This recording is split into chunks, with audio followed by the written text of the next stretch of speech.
You're listening to DraftKings Network.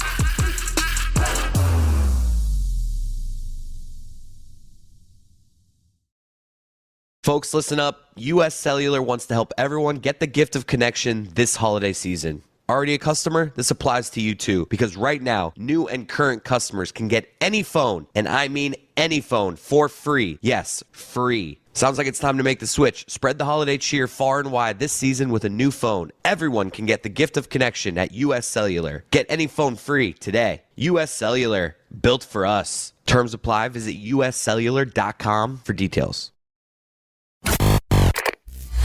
There is so much that I didn't get to today. I wanted to get to the exodus in New York. More people have left New York, more than 100,000, according to the U.S. Census Bureau, than any place else. They are flocking to Texas. They are flocking to Miami. And when Eric Adams was asked about it, the mayor of New York, he said some families have left for more outdoor space and animals. And he added, in New York City, the animals are rats.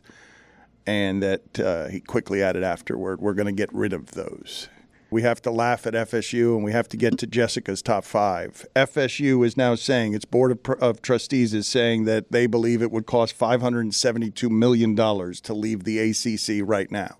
And they kind of want to leave the ACC right now. Yeah, they need to do something, and everybody was angry, and the Board of Trustees called the meeting on probably the worst day on the calendar to have a Board of Trustees. No one wants to work today, am I right? No one wants to do this. You're really inconveniencing everybody if you're calling a meeting today or doing a show. But to have a Board of Trustees meeting and the working documents that you have are what you pulled from, quote, direct quote, the internet. They actually don't have a copy of the actual grant of rights deal. So that is a hefty price. Everyone knows it's a hefty price. I guess a technicality that no one really ever expected is that ESPN has an out in 2027. The reason why that's never talked about is they would never take that out. That's why everyone talks about 2036 in this manner. They're going to challenge this legally. And if you're another university inside the ACC, God bless you. Great. You spend the money and try to establish a legal precedent. And if you find a way out of this, everybody benefits. They're the ones that want to spearhead this. No pun intended. Go for it. It's going to be tough. We know the type of deal that John Skipper made. It's pretty ironclad. A lot of people at a lot of prestigious universities have spent a lot of money consulting firms and whatnot trying to find ways out of this. I don't know if there is, but I hope there is. I wish them luck. Everyone loves the year-end lists, and Jessica has spent the entire year cultivating it down to 5. So this is the top 5 weirdest things to happen this year? Most unbelievable things. And while we're on the topic, I feel bad for the ACC, but this is tremendous content. Any OLI, or we're going straight to the top 5? No OLIs, just 5. Number 5. The Titan submersible imploded. No, I forgot about that. It was like a whole week. Like, are they alive? No, they imploded. It was crazy. Number People 4. went to try to see the Titanic at the bottom of the ocean, and they imploded. That is number 5. With an Amazon joystick. Good list. Number 4. The end of the Miami-Georgia Tech football game. Barely edges out the Titan submersible implosion. Yeah. Unbelievable. Almost as tragic. Number 3. Donald Trump got arrested. Mugshot and everything. Which time? That was unbelievable. Number 2. Henry Wrongfully. Kissinger died. Wrongfully. Didn't think that would ever happen, to be honest. Number 1, Dan. Dan Le Batard said, Stouffer stovetop pussy. That was this year? That can't be. Forgot about that. I played that for my wife. You know that, Dan, right? I was like, babe, do you remember the time that Dan said Stouffer stovetop? And she's like, what? I'm like, yeah, I've listened to it. Pudding and stuffing became... That's how that happened. I mean... Yep. It happens to the best of us, right? What other explanation do you have, Chris, as you dismiss my explanation? You're into a vibe, man. Whoa, hey, Bear. Hey, where are you going?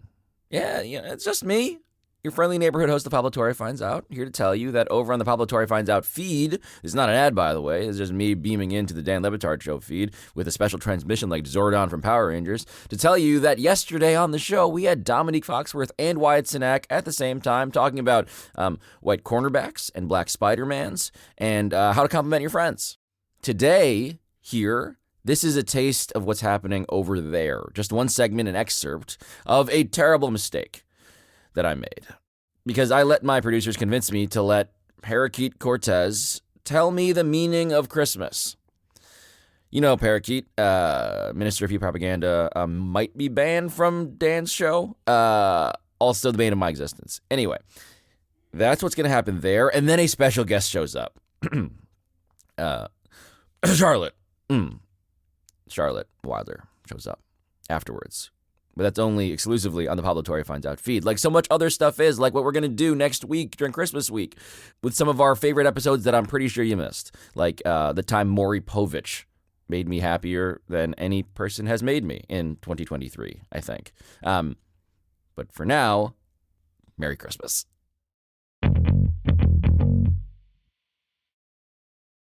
So I usually know what's happening on my own show.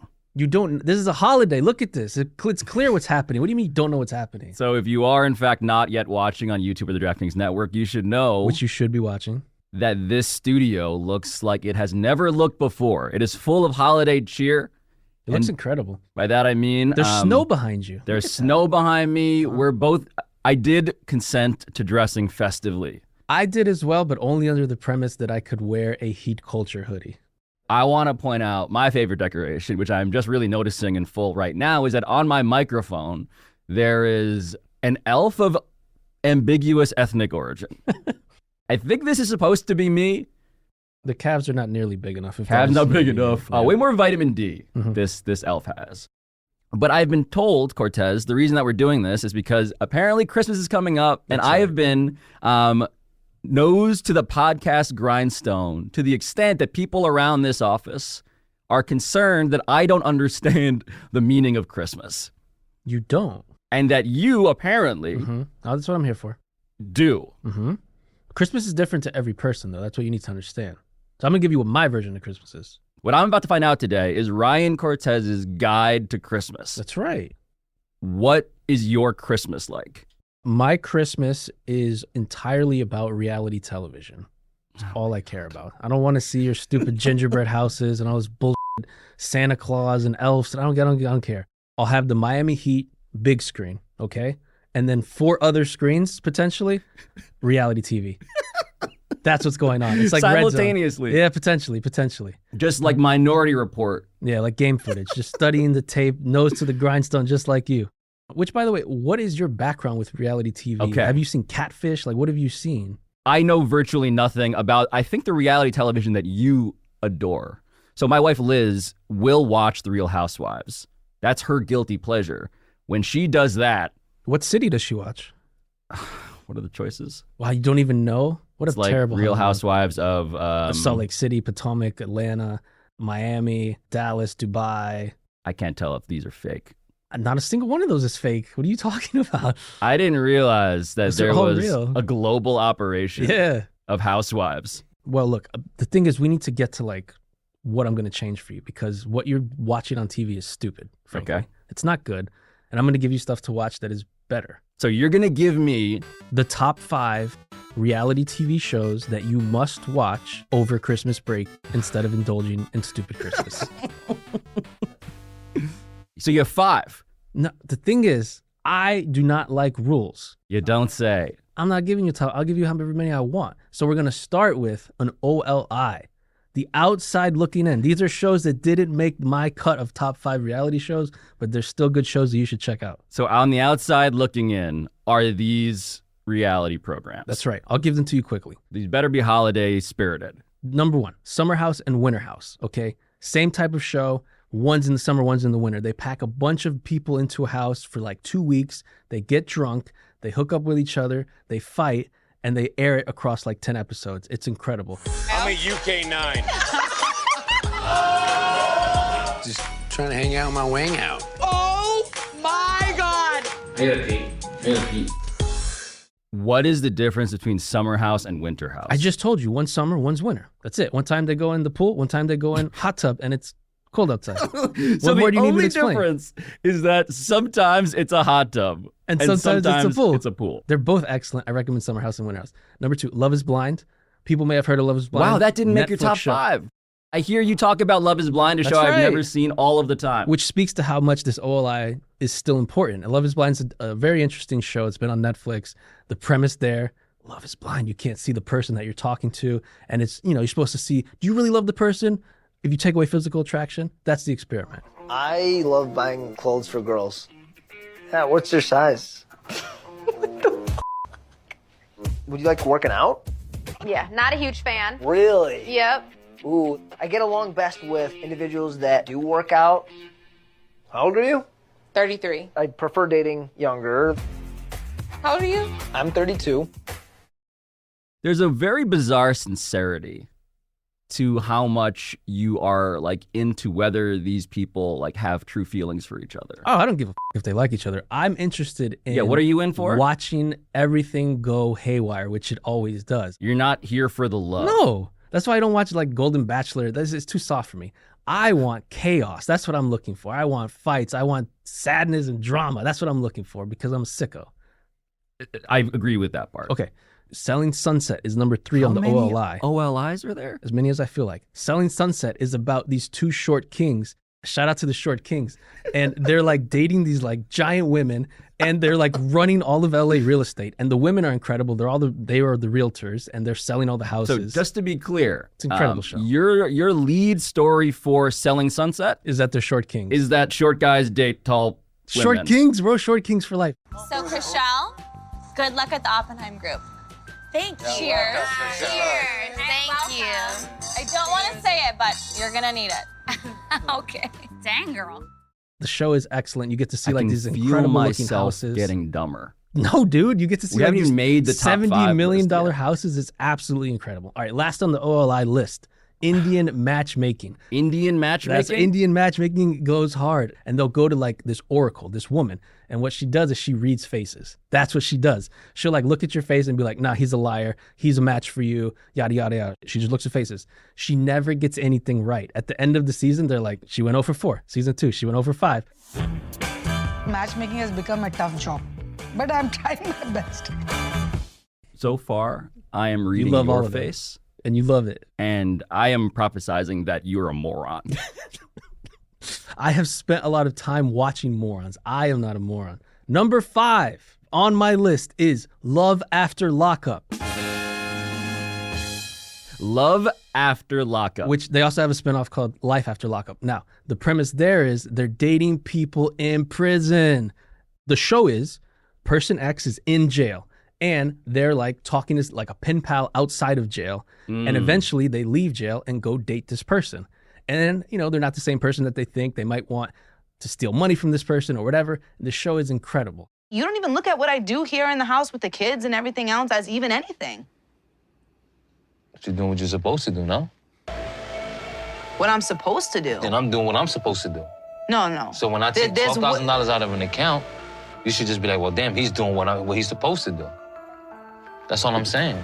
You're in a world population 1 by yourself. Sometimes they go back to jail. Sometimes they go on the run. The show is like R-rated. Hold It's on. so good. So just to be clear, again, I'm going to be waking up on Christmas morning and Violet, my 3-year-old, is going to be like, Dada, Christmas. And I'm going to say, come sit next to me on the couch. We're watching Love After Lockup. Number 4, The Real Housewives entire series. Wait, the entire series, meaning all of the cities? Watch it all. But I would start with Salt Lake City and Potomac. That's where I would start, okay? Real Housewives of Salt Lake City is exceptional because like one of the cast members, spoiler alert, goes to jail for defrauding the elderly. Real Housewives of Salt Lake City star Jen Shaw has been sentenced to 6.5 years behind bars. The reality TV star pleaded guilty last year in connection to a telemarketing scheme that allegedly scammed elderly people out of thousands of dollars. Sometimes people need to get defrauded. Okay. Also, there is a, character that was pronounced a cheater just because of the shape of his head. Square shape, you could tell. You're not a cheater, I could tell. Shape of your head. I'm intrigued by this theory. So square heads. Yeah, you know those people where it's just square head, like they look kind of, ass-ish? I mean, just the shape of his head. You just can tell he was up to no good. You know, some men, they just have this shape that you just can tell. Bald heads cheats a lot. Wait, you have the crew with the bald head. He's like, wait, you think you know you cheat. Real Housewives is great. Andy Cohen's the man. You're welcome for the rec. Okay. Number 3, Below Deck, the entire franchise. Below Deck is about what? A ship. A giant ship, okay? Below Deck. What was that voice? Don't worry about it. Below Is that Deck. a nautical seafarer voice that you just tried? Captain, dock the ship. What is that? Don't worry about it. That Russell Crowe and Master and Commander? There's Below Deck. There's Below Deck Mediterranean. There's Below Deck Sailing Yacht. There's Below Deck Adventure. Below Deck Sailing Knot? Sailing Yacht. Oh, Sailing Yacht. That's the best one. Because? Well, first of all, watching the boat as it is sailing is actually incredible because it's like dangerous. I'm not tracking. Anyway, I was listening to Andy Cohen's radio show the other day. He had on Zach Braff. Zach was talking about how his favorite show on TV How do you have time is to do Below any Deck. of this? You help make this show. And you're listening to Andy Cohen's podcast about a show Radio that Andy. you also watch. Yeah, it's phenomenal. Because you like the boat being shaky? First of all, there's a whole crew of people. There's an interior, there's an exterior. People interior. Oh, like an upstairs, downstairs. Correct. So you see at work a dynamic that goes on. Is it better to be exterior or interior? Depends what kind of stuff you like to do. Would you rather, clean beds and clean dishes and serve tables, or would you rather throw lines and do physical work and clean the boat? That's the difference. Okay, Yeah. that's your interior, exterior. Okay, I don't like swabbing a deck. You see people really working. You see tips from the guests that they have. You see the guests getting drunk and falling down. The show is phenomenal. Number 2, 90 Day Fiancé. So we worked on like a half dozen shows together, right? High Noon. Highly questionable. Levitard show. Debatable. This show. Anyway, the point is, I've been in many sort of like workplaces with you, and 90 Day Fiancé comes up a lot. If I were to generate a word cloud of the things that you and I have talked about against my will. Wow. Obviously, Miami Heat 1 million point font, 999,000 point font is the shit. 90 Day Fiancé. Yeah, the premise of it, like a lot of these shows, the premise is in the title. If you're a smart person, you get it, okay? What it is, somebody from another country and you from America want to marry. How do you make that happen? With a loophole in the legal system where you get married in 90 days or less, and we film it and put it on television. Hold on, I'm going to guess that things go off the rails. There's a Korean dude who came to America and he started calling his girlfriend Piggy, and he said that all Americans are fat. You're lazy, so you always get the fast food for lunch. No wonder you're piggy. Are you serious? Look at this. I'm just saying the truth. You always have fast food for lunch. And the family from Iowa had to sit him down and be like, you can't say Piggy. There's a woman who is from the Philippines, Rose. She's a nice woman. She decides to date a man named Ed, who also goes by Big Ed. Big Ed washes his hair with mayonnaise. This is the mayonnaise guy. Yeah, the mayo and the hair guy. This is the rare short king you do not endorse. No, he's not a short king. He's just short. Now, the mayo is something that he thinks makes his hair better, more luscious. He does have good hair. Give him that. All right, we're going to put this on YouTube of the DraftKings Network. I don't know how to say this. He's built like a Russian nesting doll. In a few days, I'm getting ready to get on a plane and go meet Rose, the love of my life, for the very first time. Since I met Rose, I want to look young for her. So I have been dyeing my hair, and it irritates my scalp. So I found out that mayonnaise makes it smoother and less dry. Big Ed is as if a cartoon character who got bopped on the head and had his head pushed down into his body never got his head out of his body again. He has zero neck. There's also another couple, Paul and Carini. Okay, Carini's from Brazil. Paul put a condom on because he did not want fish to swim up his pee-pee. in Brazil. So he was swimming. He was going to jump in this river, and he was afraid of fish swimming up his pee-pee, so he put on a condom. Please stop saying that. And pee-pee. And that clip... As the son of a urologist, that clip please stop saying has pee-pee. 3 million views. What clip? The clip of him putting on a condom to go jump in the river. Clip? It's a clip. We cannot... Do not show this. Do not call for this clip. So, I'm going to put this on first, in case that fish gets through the waiter. And I had this little penis, I guess like a sheath protection bag. And I put a condom on, have that to hold that on. Definitely don't want nothing swimming at my penis. I cannot believe we just showed that clip. The clip was great. This is a holiday episode? Allegedly. Number 1, Vanderpump Rules. Yeah! Let's go. I've never heard Vanderpump Rules pronounced like a call to arms. Shout out to DJ James Kennedy. Shout out to Ariana. It's a great show. What a great show. What a great show. It's in season 11. Okay, season 11 kicks off January 30th. You have time to catch up. So January 30th. Season 11.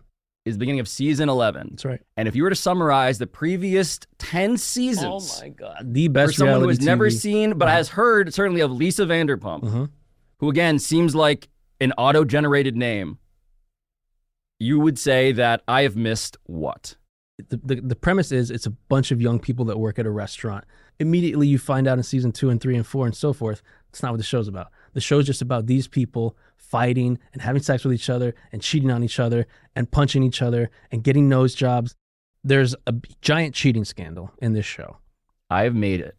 I've almost made it, I should say, to the end. I've almost made it to 2024 without knowing what the Scandival, of course, Scandival is. You get it? Tom Sandoval? Scandal? I don't actually get any of it.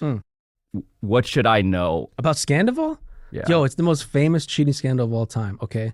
Of all time, bro. Houston Astros, Black Sox. Doesn't hold a candle to this. Tom Sandoval dead to me, and he's dead to America, okay? So Tom Sandoval cheated on his longtime girlfriend. They were not married, but despicable act because he did it with a friend, did it for months long while he was on camera. The crazy thing is that you get to see it play out in season 10.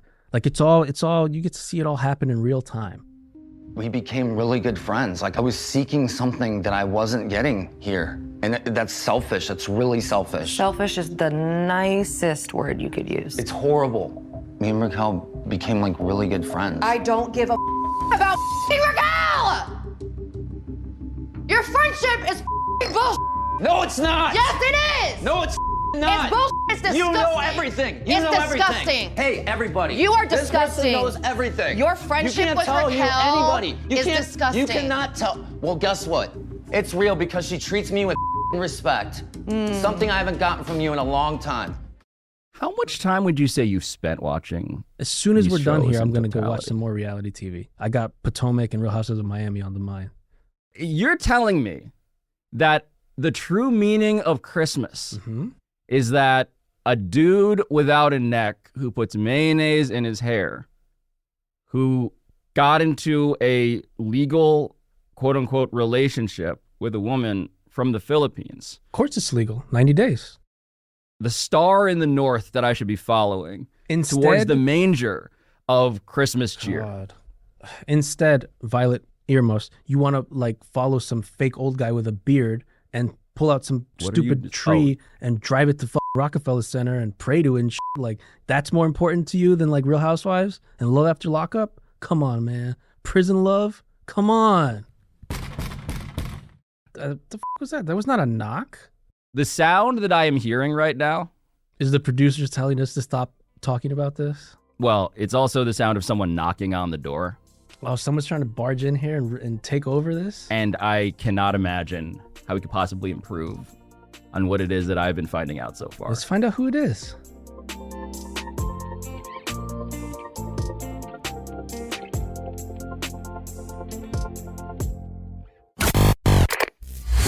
Hello, everybody. Welcome to the Hockey Show. My name is Roy Bellamy. That is David Dwork over here. This guy right here to my left. He works for the Hockey News.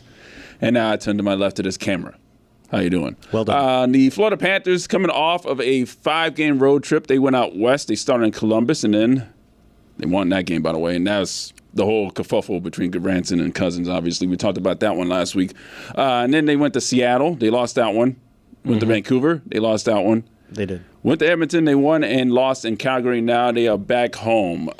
We are recording this on Thursday, and they are playing the St. Louis Blues on Thursday, so we're not going to get to that game. But let's focus on this road trip.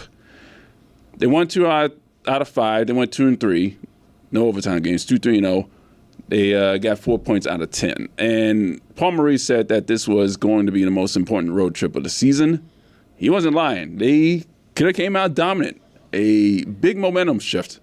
Not even a big momentum shift. Some major momentum for the Panthers could have came out of this road trip. Yeah. Unfortunately, it looks like they're just keeping pace now. A bit of a mixed bag on the trip, too, because you had that great win in Columbus where, the kerfuffle, great word drop, by the way. Thank you. Spoiled the tears, by the way. Well, then they went to Seattle where they played a pretty solid game. It didn't go their way. Seattle got some lucky bounces. Seattle got outshot like 2-1 by Florida, and Florida ended up losing. They had Joey Decord, great goaltending effort for Seattle. Then they went to Vancouver on Luongo night and got kind of curb stomped a little bit by the Canucks. They looked horrible. One of their worst games of the season. They bounced back as you'd expect them to with a solid night in Edmonton. I'm going to look at my camera too. Which that was a really good game because the Oilers had been playing well of late. They're trying to turn their season around, so you kind of had that going for you. And then they wrapped it up in Calgary. A very mixed bag game again in Calgary because there were times where Florida didn't look great. There were times where Florida absolutely outskated Calgary. And so now they're coming home where they've been a good home team. They've got the games right before the holiday break. They got the Blues on Thursday night as we record this. And then they got the rematch with the Vegas Golden Knights on Saturday, which should be fun. Well, it seems that just like last year, the Panthers have done something that they haven't done something. And that's lose 3 games in a row. No. It's been back-to-back losses, yes, but they have found a way to get back and win the next game. How do you think that's going about? I think it's great. I think after last season, when they didn't win or lose any consecutive games, it was just very up and down, up and down, up and down the entire year. Now this year, you've got a much more consistent team. They'll drop 2 games in a row, as we've seen, but the way that they snap back into form in Edmonton is something I think we can expect here on. I think this is the kind of team where you're going to see more winning streaks than losing streaks, just based on how deep and consistent they've been. They are going through injuries right now. Anton Lundell is not in the lineup. He won't be playing against St. Louis. How's the lineup looking? I mean, this is why the Panthers have this deep forward group, that you can afford to lose a guy like Anton Lundell or Jonah Gadovich, as there's been like a flu bug that's going through the Panthers locker room. But fortunately, they've got, you can, whether it's calling up guys like Will Lockwood, who's up from the AHL right now, or filling in with Kevin Stenlund, Steven Lorenz, these great depth players that Florida added in the offseason. So this is where they flex those depth muscles, but this is the expectation of a hockey season. You're going to go through injuries and illnesses. All right, that's the Panthers update there. Now let's go across the league. The Ottawa Senators have fired the head coach. They did that last week, actually. DJ Smith is out of a job. They brought back an old friend, though, former Panthers coach as well, Jack Montan. And they also, it's a hometown move, made Daniel Alfredson an assistant coach. What do you think of the move? Also, that Jap Capuano, another former NHL coach with playoff experience, as an assistant on that roster. But yeah, you say they brought in an old coach, Jacques Martin, 71 years old. He's no spring chicken anymore. No. This is he's no summer chicken either. This was surprising just because the Ottawa players loved DJ Smith. I almost said Matthew Tkachuk. Brady Tkachuk, Tim Stützle have gone to bat for him, saying that they were surprised that they loved him. But look, Ottawa is 2 years in a row now that they've struggled where they've supposed to have been a playoff team. So it's time to shit or get off the pot, right? Yeah, that's so disappointing. I really expected Ottawa to be on an upswing this season, and that is the complete opposite of what has happened. This just the complete opposite. It's really shocking to me. Still waiting for this Atlantic Division resurgence of teams like Ottawa and Buffalo and Detroit, who we're going to talk about in a second. They were all expected to make this big step forward, and still, once again, we're looking at a very top-heavy Atlantic Division. Speaking of Detroit, Patrick Kane, since he's entered the Red Wings lineup, the team is 1-6-1. What is going on in Detroit? I think Patrick Kane wasn't the savior. Like, when we looked at Patrick Kane as somebody that the Panthers, for example, could add, this was a complimentary guy. We know what he's done in the past, but he's not the player he once was.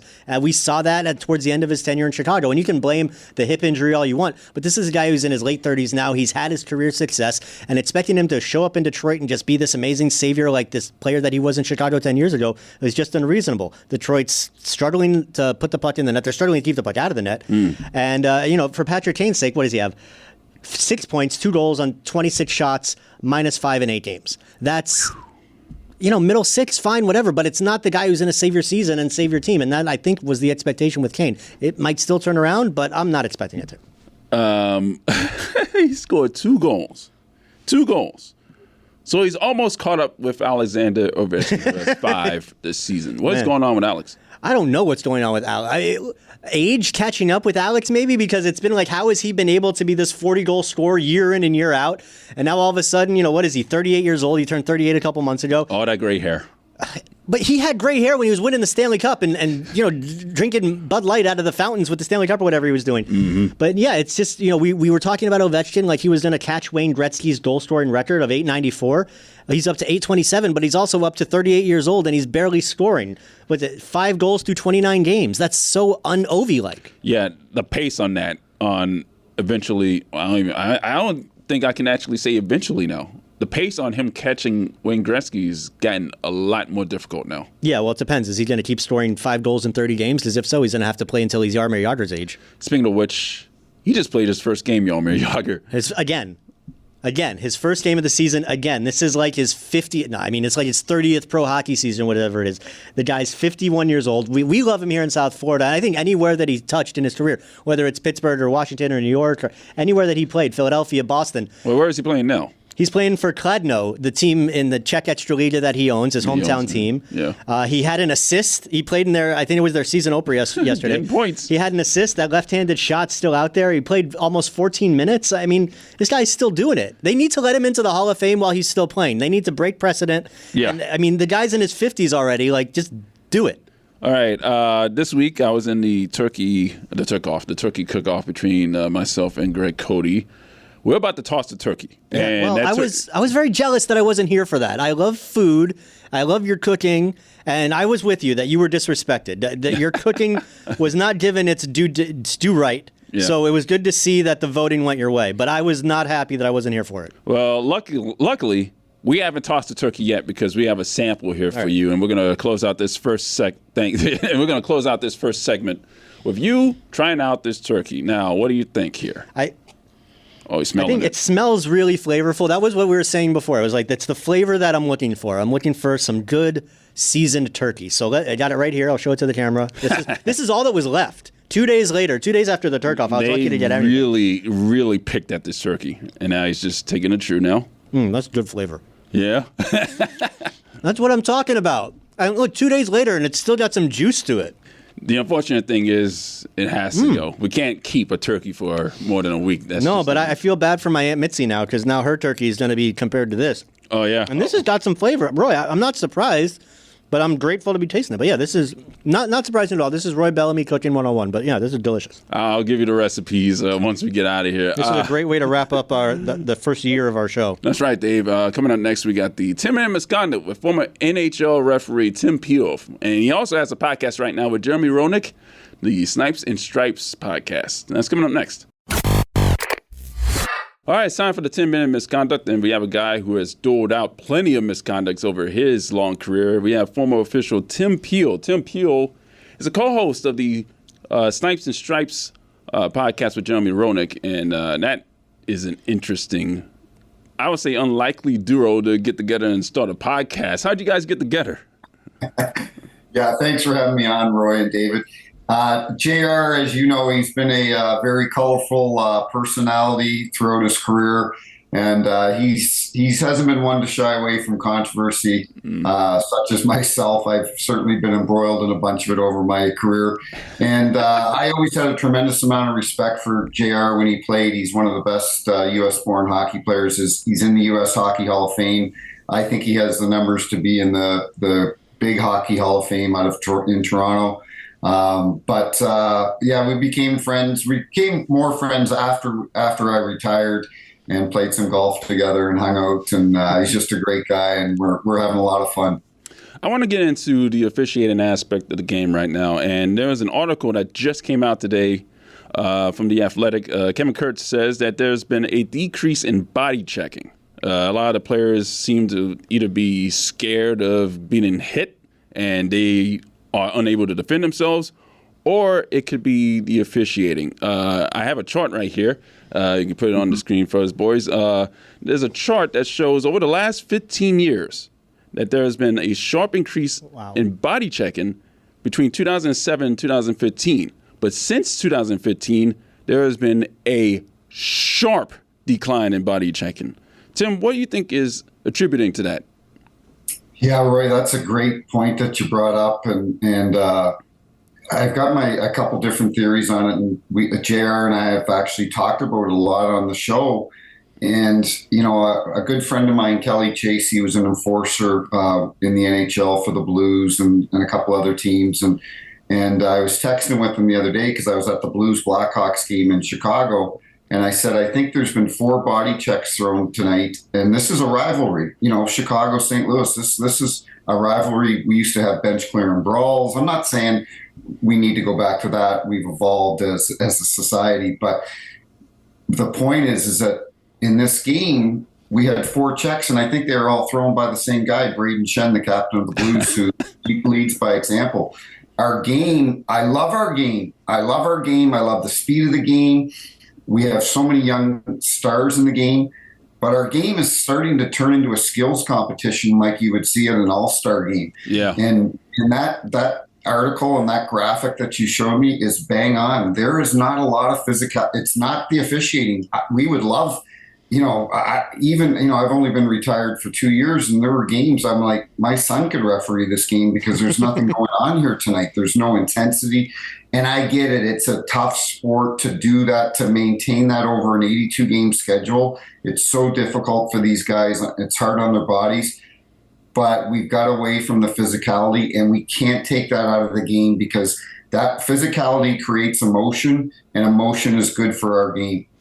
Now, Tim, you've kind of you have an interesting perspective being an official of the league and how it's been perceived over the years. Is there an era from an officiating standpoint that you think like this was the best time of the league? This is when it was officiated the best. This is when it was called the best. The game flowed the best.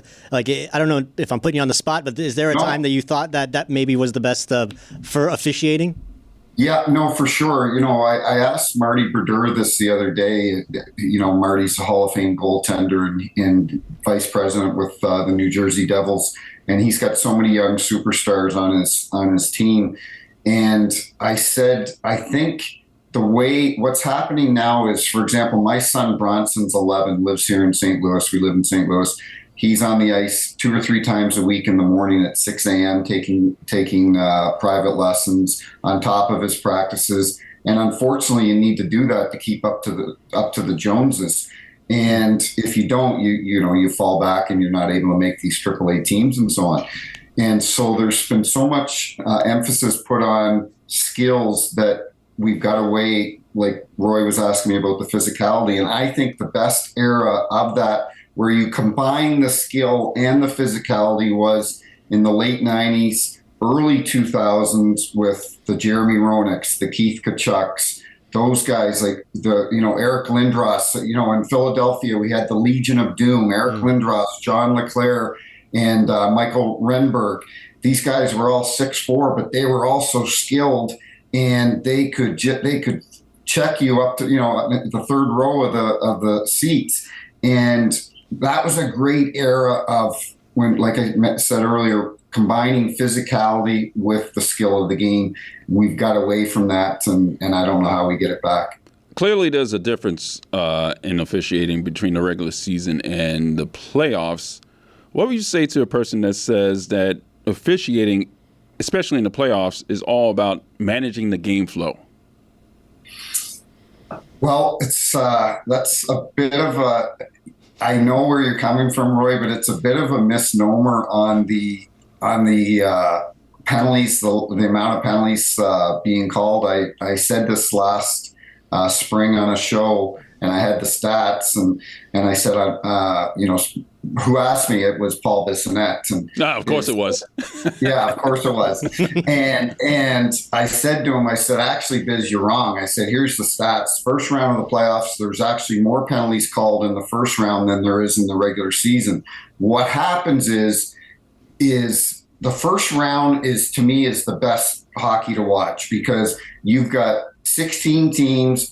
The bottom 6-8 teams that made it into the playoffs, they still think that they have a chance. You have guys in the first round of the playoffs that didn't throw a body check all year that are now checking in the first round of the playoffs. Good point. So what happens is we go from 16 teams to 8 teams. a little less penalties are called in the second round because we don't have that that teams that finished 14th, 15th, 16th that say, you know what, the only way that we're going to be able to beat the year, for example, Columbus beat the Tampa Bay Lightning, huge upset, beat them 4 straight. Tortorella was the coach, and they beat them by pure physicality. And so what happens in the second round and the third round, you have less penalties called because it's now the game. It's hard to explain, but it's kind of opened up more, and guys know we can't take penalties. For example, the Islanders were playing Tampa a couple of years ago. I guarantee you Barry Trotz went into the dressing room for the New York Islanders and said, we cannot take a penalty tonight because the Tampa Bay's power play will just destroy us. So, And then what happens when you get to the Stanley Cup Finals? The referees are instructed to call the same standard, but you have less penalties again because guys know they cannot take a penalty because it may cost them a game and it may cost them that series. Tim, the other day I was listening back to one of your shows when you were talking about a couple recent suspensions with David Perron being suspended 6 games for the cross-check and Artem Zub at the Senators, and then Eric Goodbranson's suspension that we're a little bit familiar with from what happened with him and Nick Cousins last week. Right. Just wanted to kind of ask you to follow up on that, just because it seems like the consensus would be that you want the lead to come down in these kind of things, but at the same time, that might not be. It's very case by case, right? Yeah, no, it is, David, and we'll touch on the Perron one first. David is. I know him very well. He's a great player. Not young anymore, but I reffed him when he broke into the league, and he's played 1,100 games in the National Hockey League, and he's never been suspended once. So he's not that type of player that takes liberties with his opponents. He sees his captain, Dylan Larkin Lane. I think he was unconscious on the ice, and yes, was that a mistake? Yes, it was, but. You have to, I think there's emotion in the game.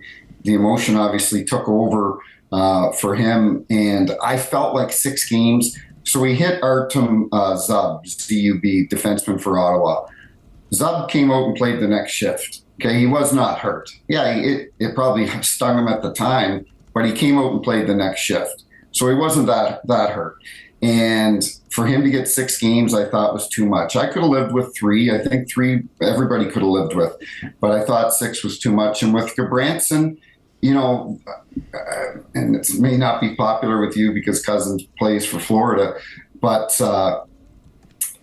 he took a liberty with Goodbranson from behind. I am shocked that Cousins didn't get suspended for that hit. And what was more shocking was the referees on the ice called a 5-minute major for checking from behind. And I was watching the game and like, that's a great call. Goodbranson's hurt. And so now with the NHL, whenever you call a major penalty or a match penalty, a 5-minute penalty, it's now reviewed with the Situation Room in Toronto. So the referees got on the headset, talked to the Situation Room. They decided that it was a 2-minute minor. And so what happens later on, Goodbranson wants to get his piece of flesh, and he goes at Cousins. And I don't have a problem at all with what he did.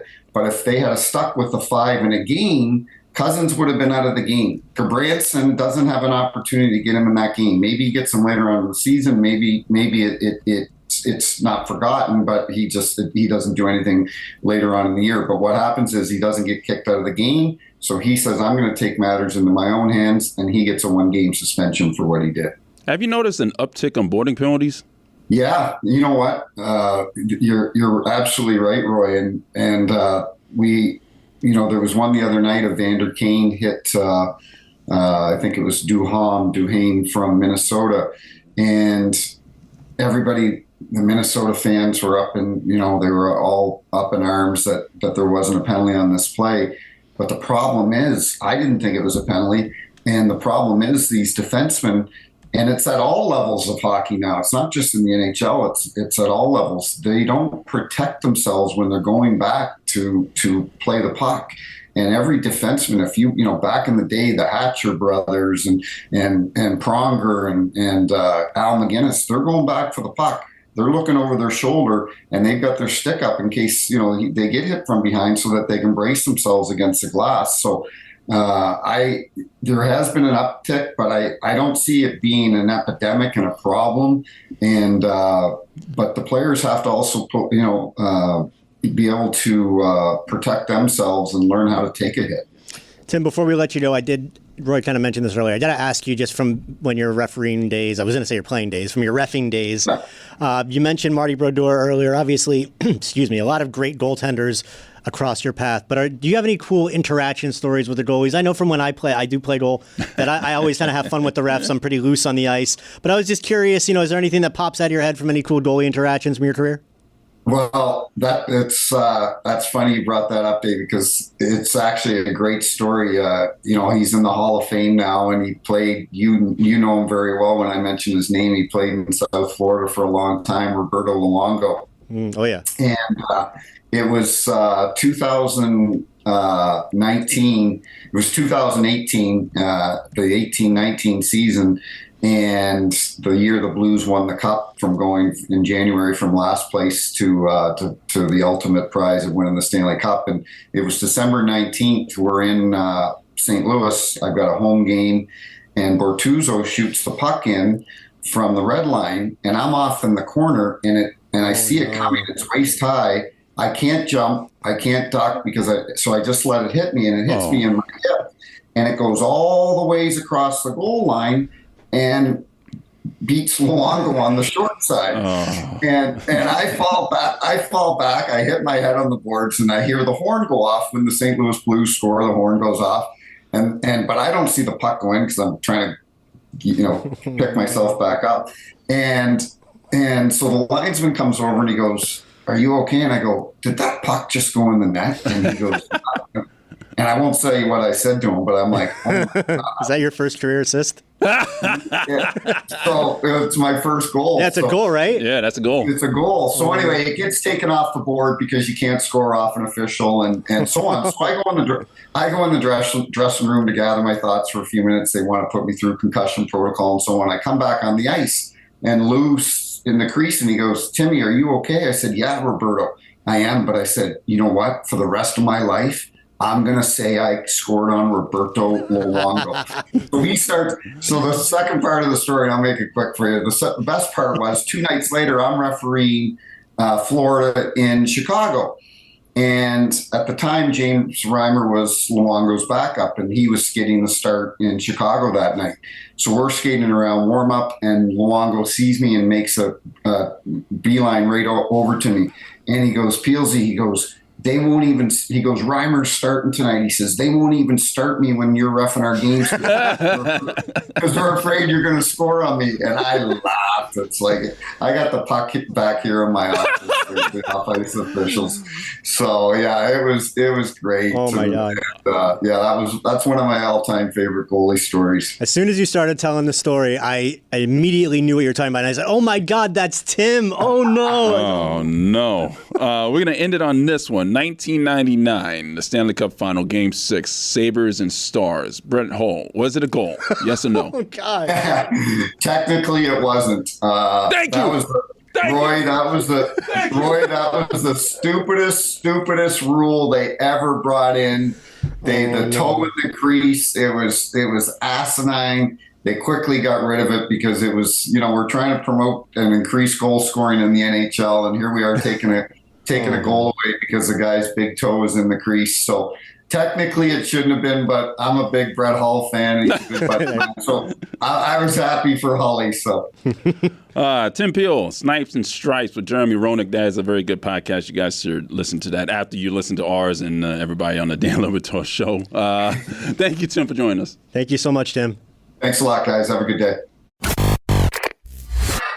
Looking for a fun way to win up to 25 times your money this football season? Test your skills on Prize Picks, the most exciting way to play daily fantasy sports. Just select 2 or more players, pick more or less on their projection for a wide variety of statistics, and place your entry. It's as easy as that. If you have the skills, you can turn $10 into $250 with just a few taps. Easy gameplay, quick withdrawals, and an enormous selection of players and stat options are what make Prize Picks the #1 daily fantasy sports app. Ready to test your skills? Join the Prize Picks community of more than 7 million football fans who have already signed up. Right now, Prize Picks will match your first deposit up to $100. Just visit prizepicks.com/get100 and use code GET100. That's code GET100 at prizepicks.com/get100 for a first deposit match up to $100. Prize Picks, daily fantasy sports made easy.